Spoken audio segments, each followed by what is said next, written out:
And welcome back. Like that started. Titties! Yeah. What he said, I guess.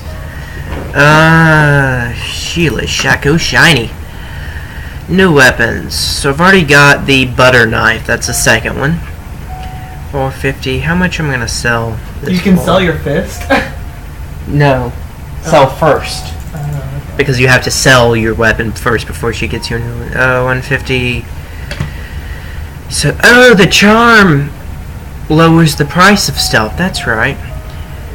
So that's $4.69. Will that be enough? It will. I'm gonna trade in my butter knife for a meat fork. Moving on up in the world. Yep.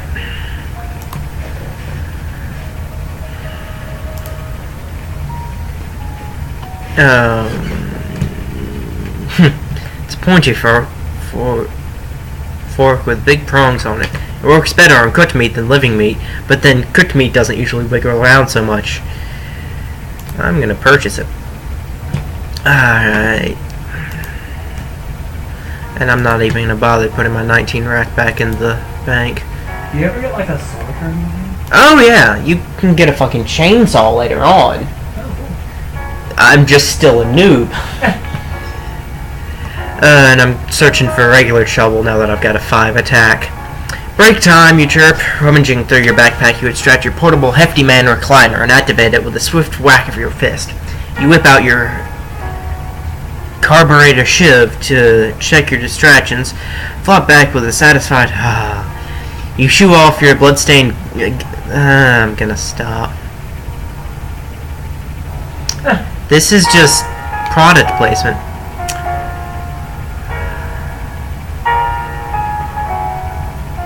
Yep. What?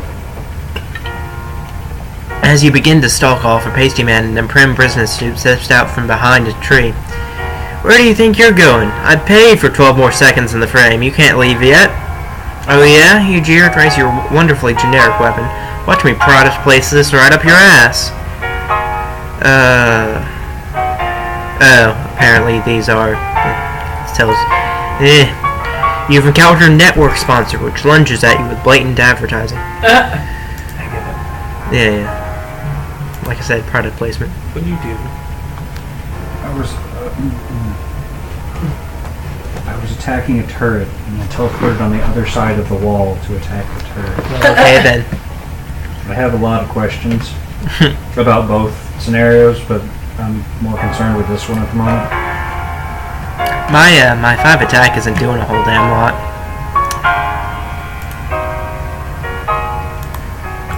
But I'm not gonna kill it before she gets hit, am I? No, I might. I'm just cutting it close. Oh. Well, Are you feeling lucky, punk? yes. Suspense, what's that? Well, there you go. I executed a power move and hit him for 13 points of damage. Of course. Battered, bruised, and unconscious, the sponsor won't be sending any more ads your way. Though you wonder why the camera seems to be lingered on his Rolex wristwatch. Okay. I'm gonna head to the hospital tent. So, another thing is, on leveling up in this game, that's not what I meant to do. There's XP over here, but to actually level up, you've got to get that bar full, and excuse me, and then you go to the training dojo and fight the master of that level, which means you flail indiscriminately at him for a bit until one of you falls over. That's it. There's no body parts. It's just having good enough attack and luck enough that you beat him. I've done that once, which is why I'm level 2 now. If you don't go to it and keep fighting, you'll keep earning more XP, and if you get enough to get to the next level, as in 2 levels higher than you are now, the master will leave the dojo, come and find you and fight you. I think for the one in between, not the highest one you would now be ready for. And when you're traveling a bit, which happens later, actually I'm going to start traveling soon, I think, probably after this quest with her, that's helpful because you don't have to come back. Passing an incongruously located bar, which is apparently closed for the night, you spot what appears to be the dead body of a man dressed in a plaid skirt lying beside the road. As you debate whether or not to search the body for valuables, it slowly gets to its feet and sways back and forth, looking around as if disoriented. It isn't a dead cross-dresser after all, it's a drunken Scotsman. The Scotsman stumbles blindly toward you, fumbling with the front of his kilt. Apparently mistaking you for a tree, he raises his kilt, revealing a blue silk ribbon tied in an unlikely place, and lets fly, soaking your armor. Bloody hell! You have encountered Scotsman clad in kilt, which lunges at you with Bunny Star. Scotsman clad in kilt left the bar on evening fair. One could tell by how he walked that he drunk more than his share. That's it. Apparently that's all of the song. He's dead now. First prize, we'll have to settle for honorable mention. So yeah, a lot of the monsters in this are pop culture references and stuff. Well, not necessarily popular culture. Like I said, I think in the tag actually, it reads kind of like Douglas Adams in a lot. So it's not going to be mainstream culture necessarily. It's going to be the kind of stuff that the kind of people who like playing it know because they're the ones that suggest the monsters in the first place. So, and it's the Paperboy again.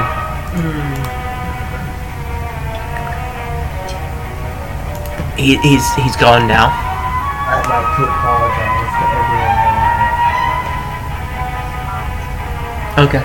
I just realized why it's called pop culture. Because it's popular culture? Yeah, that's it. I did not know that. I've never made the connection. Yep. Alright. A tiny woman with a colorful butterfly wings and a large sack is looking... Oh, right, Tooth Fairy. I don't think I've done Tooth Fairy on this. I think I was playing by myself when I found her. So... if I'm wrong about that, please excuse me. But a tiny... there you are. I've been looking for you for ages. She flies right up to you, grinning. You blink in confusion. I'm sorry, but who are you exactly? I'm pretty sure I've never seen you before in my life. She looks at you like you're crazy. Which, to be fair, is a possibility you're not ruling out just yet. Well, of course you haven't. You're not supposed to see me. I've seen you, though. I'm the Tooth Fairy. You believed in the Tooth Fairy once upon a time. You're pretty sure you did. You remember putting your teeth under the pillow for it until you realized that it wasn't real, that your parents were the ones taking the teeth. You stopped then, not wanting to keep up the ruse, and never really thought much of it. Not the path I took, but whatever. That may have been a mistake. You blink again. Honestly, you're not sure you should be surprised by this. Okay, but why? It's not like I have baby teeth left to lose, you know? That's not at all what the sentence said, but I'm moving on. She looks concerned for a moment, frowning. I was worried when you stopped leaving your teeth out. You still had 12 baby teeth left. I do still need those, you know. There are quotas. You furrow your brow. I don't exactly have those anymore. I mean, that was years ago, after all. She smiles sweetly, pulling out a pair of pliers. Oh, don't worry. I can take some from your mouth right now. Hold still. This will only take a second. Did you ever believe in the Tooth Fairy? Probably. I don't remember explicitly believing in it, but I do remember putting teeth under the pillow after I knew it was my parents, but still, hey, money. So there's that. Well, you fish. For a small time until I figured it out, and then I just kind of handed the teeth to my parents and got to collect the candy. See, I think most parents wouldn't do that. Mine did. Well, sweet. Good for you then. I was just like, hey, can you get me that game? I lost a couple teeth. Really sure. I believed in the Tooth Fairy up until my sister knocked my teeth out with a broom handle. And we could never find one, and I was really upset because I wasn't going to be able to give it to the Tooth Fairy. And so someone told me the truth to make me feel better. How'd that work out? Relatively well, actually. I suppose it's one of the best times to tell you. I don't want to give it to the Tooth Fairy. a tooth. And my aunt was like, Chandler, tooth fairy's not real. Stop. And I was like, oh. She gave me some like chocolate milk or something. Something to make me feel better. Counting the wreck from your last helpless victim, you hear a long-suffering sigh from very close by. We found a tooth like 3 weeks later. Man, I am so totally bland and boring. You spin wildly to find the voice and place it just around the bend in the forest. Sidling up behind the nearest gigantic tree, you slowly peek around it. It's a legit no-bullshit flying pig, with typical feathery white wings and typical curly pink tail. Like, everyone else's is totally original freak of nature, and I'm just like a figure of speech everyone's heard of. So lame. You round the tree, weapon raised in a display of unparalleled bravado and courage. He looks at you unimpressed. Like, everyone does that corny let's go baby crap. He rolls his eyes. Whatever, just cut off one of my wings. I'll be like the only one-wing pig ever, totally underground. Oh, now I get it. You snarl and slash his face with your weapon, leaving a wound that improbably heals to an instant later. Ow, man, a face scar, he squeals. Uncool, like sadder than a map. Every tedious, cheap mainstream hero has a face scar. He begins to dive bomb you relentlessly. You have encountered Flying Hipster Pig, which lunges at you with irrational self-dissatisfaction. I don't know where this game is. I'm gonna beat down his existential angst first. That's what I'll do. Good. And then why not? I'll cut off his left wing like he asked. So, like, now it's a dying hipster pig. And just one more fight will do it. I bet that would make very good bacon. I don't think it would taste good. It would never get cool. Excuse me one moment. No.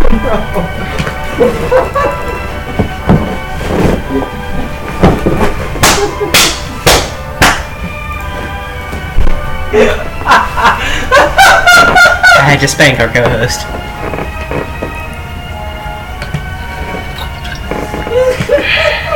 Pushing your way through the jungle, you come upon a clearing with a sparkling camera doing vile things to an unsuspecting rookie. As you gape, the camera turns on you and refocuses. You notice more cameras in the nearby jungle turning towards you and telescoping closer. Hey, what's going on? You yell to the advancing lenses. Surprisingly, they respond, their speakers blaring to life. I know you and Frank here were planning to disconnect me, and I'm afraid that's not something I can allow to happen. Oh. What? You back away. I didn't even know you were here. I don't know who that is. I'm not planning to disconnect you.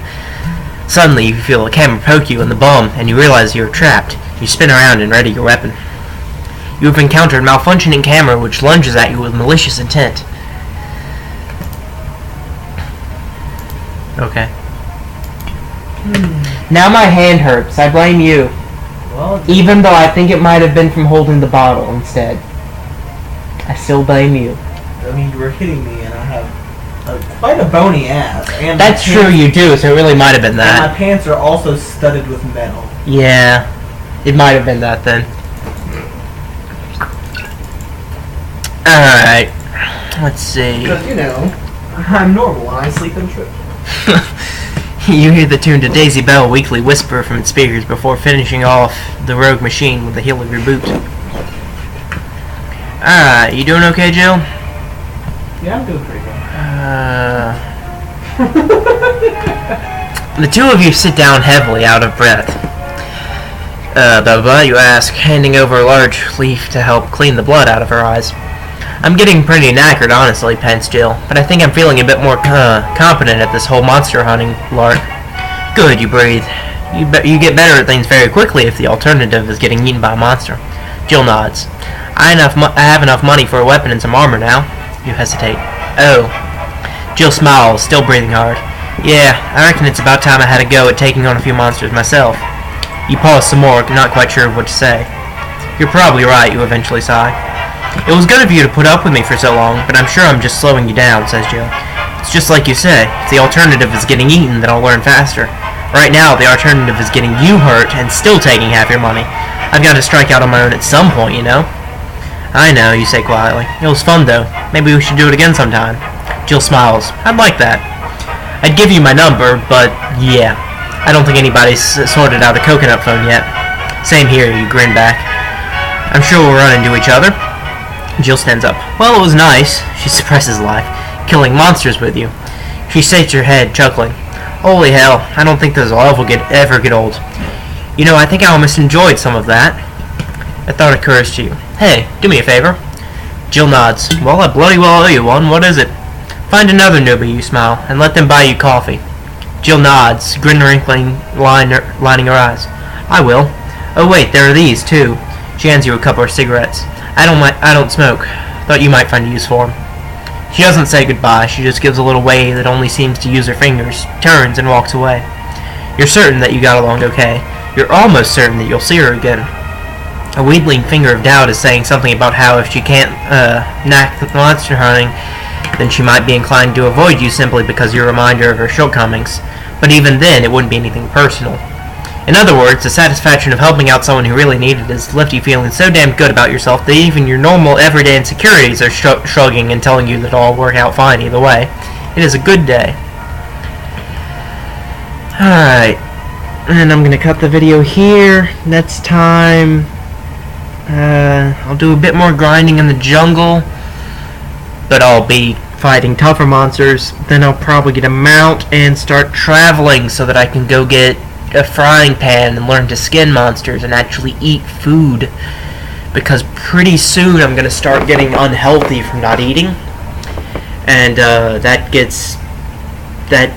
makes you have less and less stamina at the beginning of each day. So see you back next time.